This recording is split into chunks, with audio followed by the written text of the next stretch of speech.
नमस्कार दोस्तों।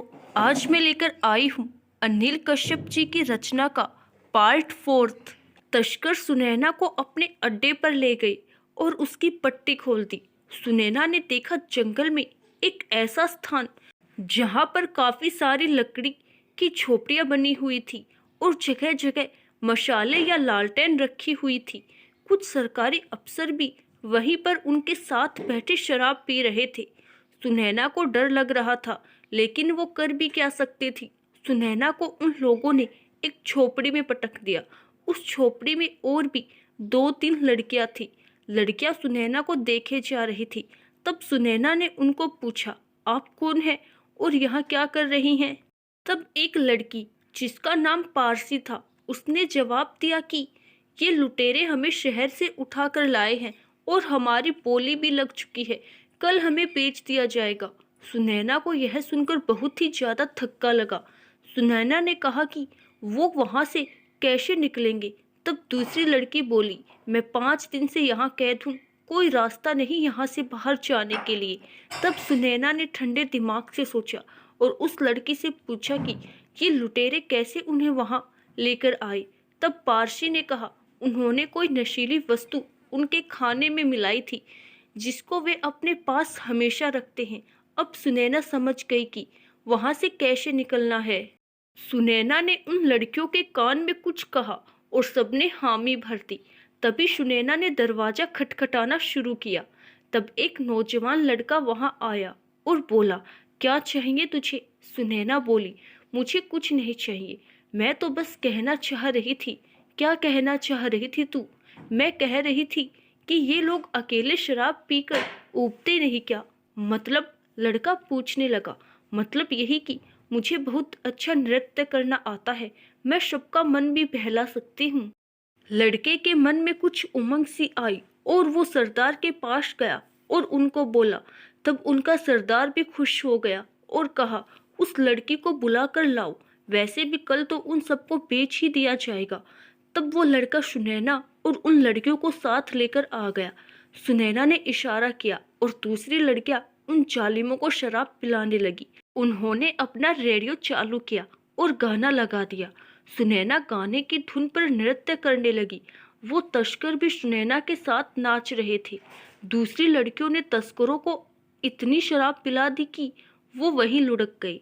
सुनैना और वो लड़कियां भागने लगी तो वही लड़का सामने आ गया। शायद उसने शराब नहीं पी थी, लेकिन सुनैना ने मोर्चा संभाल लिया। तीनों ने मिलकर उसे घेर कर सिर में एक डंडा रसीद दिया। वो लड़का तो वही बेहोश हो गया। फिर वे वहां से भागने लगी, लेकिन भागे भी किधर? रात में ना कोई रास्ता दिखाई दे रहा था, न उनको कुछ पता था, लेकिन वो सीधे ही भागे जा रही थी। अंत में चारों लड़कियां भागते भागते एक सड़क पर जा पहुंची। सड़क पर अंधेरा था। रात के अंधेरे में 2 लाइटें सुनैना को अपनी ओर आती दिखाई दी। वो एक ट्रक था। सुनैना और वो सभी सोच रही थी कि क्या ट्रक वाले से मदद मांगना सही रहेगा या वो भी उनका गलत फायदा उठाने की कोशिश करेगा। जब ट्रक पास आ गया तो वो चारों डर गई। ट्रक वाले ने ट्रक को रोक लिया। उसमें से एक तगड़ा सा अधेड़ उम्र का आदमी निकलकर आया। तब तक वो व्यक्ति उनके पास आता, वो चारों भाग गई और जंगल में छिप गई। अब ट्रक वाला भी वहां से जा चुका था। चारों दोबारा सड़क पर आ गई ताकि कोई मददगार मिल जाए। तभी एक कार वाला वहां आया। एक 27-28 वर्ष का लड़का था। उसने गाड़ी वहां रोक दी। वह गाड़ी से उतरा और बोला, कितना लेती हो एक रात का? सभी एक दूसरे का मुंह ताकने लगी। अरे अब बता भी दो, इतना क्यों शर्माने लगी अब? वह बोला। तब सुनैना ने कहा, कृपया स्पष्ट कहे, हमें आपकी बात समझ नहीं आ रही। लड़का बोला, लगती तो अच्छे खानदान की हो और फिर भी यह काम। आप कहना क्या चाहते हैं? सुनैना ने गुस्से में भरकर कहा, खैर मुझे क्या, मैं 500 रुपये दूंगा, उससे ऊपर नहीं। लड़का बोला। अब सुनैना को समझ आ गया कि वो किस मकसद से उनसे बात कर रहा है। तब सुनैना ने तमक कर कहा, श्रीमान, आप जैसा सोच रहे हैं वैसा कुछ भी नहीं है, हम बस रास्ता भटक गए हैं। तब सुनैना ने कहा कि वो सब बहुत मुसीबतों से घिरी हुई हैं। अगर वो उन्हें जंगल से बाहर शहर में छोड़ दे तो उसका एहसान होगा।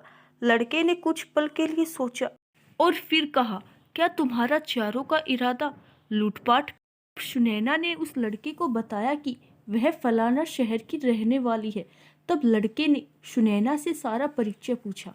तब सुनैना ने बताया कि उसकी शादी दीनदयाल के बेटे विनीत से हुई है। विनीत के विदेश जाने के बाद वह मारी मारी फिर रही है। दीनदयाल का नाम सुनते ही लड़के की आंखों में चमक आ गई। उसने फौरन सुनैना और तीनों लड़कियों को गाड़ी में बिठाया और शहर की तरफ चल दिया। रास्ते में सुनैना ने उसे सारी कहानी बताई। करीबन 1.5 घंटा चलने के बाद लड़के ने अपने घर के सामने कार को रोका। काफी रात हो गई थी। उस लड़के ने सुनैना और बाकी लड़कियों को गेस्ट रूम में भेज दिया और उनके लिए कुछ खाने का प्रबंध भी कर दिया। सुबह होने के बाद काफी देर बाद चारों की आंखें खुली। तब उस लड़के ने बाकी की 3 लड़कियों को उनका पता ठिकाना पूछकर ड्राइवर से कहकर उनके घरों में भिजवा दिया। अब बारिश सुनैना की थी। वह सुनैना के पास आया और बोला, विनीत विदेश नहीं गया है, वो यहीं पर है। सुनैना चौंक गई। आप ये क्या कह रहे हैं? तब उस लड़के ने कहा, मेरा नाम विजय है और मैं विनीत का सौतेला भाई हूँ। विनीत का सौतेला भाई? सुनैना चौंक गई। विजय ने कहा, फिलहाल तुम्हें यह जानना चाहिए कि विनीत और उसकी माँ बहुत मक्कार है। उन्होंने बहुत से प्रपंच रचकर उसे घर से निकलवा दिया था। सुनैना ने कहा, ऐसा कैसे हो सकता है? विनीत तो मुझसे प्यार करता है। ऐसा ही हुआ है जो मेरे साथ हुआ, तुम्हारे साथ भी वही हुआ। वो तुम्हें कभी नहीं अपनाएंगे। तब सुनैना बोली, आप दीनदयाल जी के बेटे हैं, लेकिन इस तरह लड़कियों के पैसे देकर क्यों? सुनैना बोलते बोलते चुप हो गई। दरअसल मेरी जिंदगी कांटों से भरी हुई है, उसमें 2 पल सुकून तो ढूंढ लेता हूँ। वह बोला, लेकिन सुकून यह नहीं जिसे आप समझ रहे हैं। सुनैना ने कहा, तुम ठीक कह रही हो, लेकिन मैं करूँ भी क्या? विजय ने अपना बैग उठाया और सुनैना से कहा, तुम जब तक चाहो यहाँ रुक सकती हो। मैं शाम को देर से आता हूँ। कबर्ड में कुछ पैसे रखे हैं, अपने लिए कुछ कपड़े वगैरह खरीद लेना। इतना कहकर विजय निकल जाता है। सुनैना कुछ सोच रही है।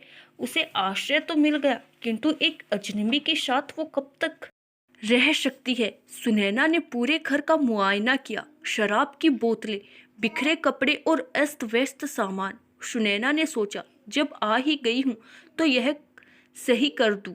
एक कमरे में दीनदयाल जी की फोटो लगी हुई थी और साथ में किसी शांति नाम की औरत की। शायद वो विजय की माँ थी। सुनैना ने पूरे घर की साफ सफाई शुरू कर दी और कुछ ही देर में घर को चमका दिया। उसके बाद सुनैना रसोई घर में गई और वहाँ खाना बनाने लगी, लेकिन रसोई में सभी डिब्बे खाली पड़े थे। तब सुनैना बाजार में गई और कुछ सामान खरीद कर लाई। सुनैना ने खाना बनाया। शाम को विजय जल्दी घर आ गया। उसने देखा घर तो चमक रहा है, तो उसे आज पहली बार घर के साथ अपनेपन का एहसास हुआ, क्योंकि उसकी माँ की मौत के बाद अपने रहने के स्थान पर पहली बार उसने घर को साफ सुथरा पाया। विजय के आते ही सुनैना ने उसे गर्मा गर्म चाय पिलाई। सुनैना ने रात को खाना बनाया और विजय को देने गई, लेकिन विजय अपने कमरे में बैठकर शराब पी रहा था। आगे की कहानी जानने के लिए अगला पार्ट जरूर देखें। धन्यवाद।